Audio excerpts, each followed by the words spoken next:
we were in combat training, and Alpert, Alpert, I was one of the first ones at the rifle, at the weapon. It was a 106 recoil, or 105, I don't know. Anyway, I stepped up, and it's a long tube with a handle right here, and you put your eye down on the sight, and they tell you to pull it towards you to take the slack out. You push the button once, the 50 caliber tracer goes down range. You push it twice, and the round goes off, the recoil rifle round. And they tell you you must do both in rapid succession, otherwise a sniper, seeing the tracer round, will let you have it. So I stepped up, boom, boom, and I was stone deaf for 3 days. I couldn't hear a thing. And I said to my buddies, I said, I can't hear. If the sergeant calls me, tell me.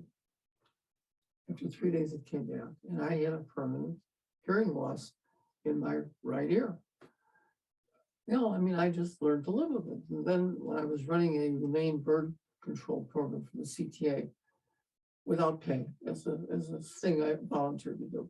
And I'm bending over from the seat down, and a guy comes up and hits me behind it. They had gym shoes on, I couldn't hear him. And my hearing was, reasonably good.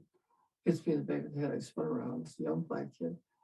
And he goes screaming past me, screaming like a crazy person, racial epithets. And then 5 other guys come up.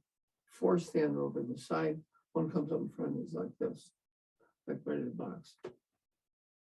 I looked and I said, it's a racial hate crime.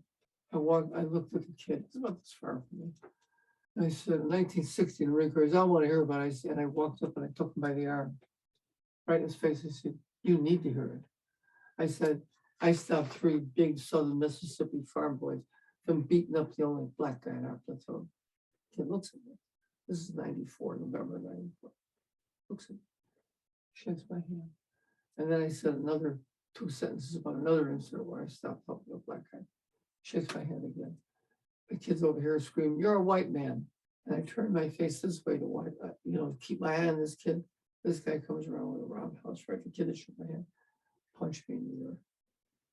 I bounced off the wall. I didn't go down. And they took off. Cops come up. And I say, these 2 guys, one guy jumps to the track and then leaps to the track, the ground runs off, and then the other guy to get. They tell me, when you get to the state's attorney, the guy that came out to the police station, he said, you tell him that you're a federally licensed burn rehabilitator. Make sure you tell him that. So I step up in front of the judge. Out comes the kid in the orange jumpsuit, shackled. He said, hey, how you doing, man? I say, he's talking to me. I didn't say anything. I looked at him like, what are you kidding? And the judge says, Mr. Alpert, step up here. What? Tell me what happened. I said, Your Honor, I run a humane bird control program for the CTA. They'll pay. I'm an employee.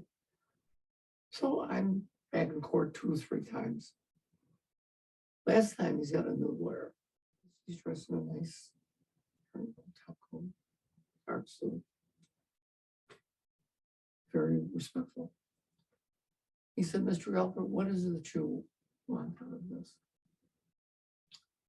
I said, if you want to live in a free society and be free, you must act responsibly.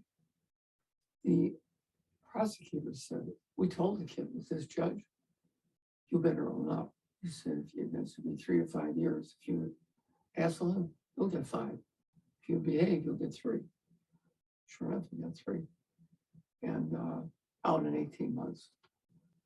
When I went back, before the trial took place, when I went back to keep feeding the birds, this time I had a gun on me. It's illegal, but I carried a gun. And kids drove up in cars a couple of times and threatened me. I just looked at them. I didn't back down, I just looked at them, and they drove off.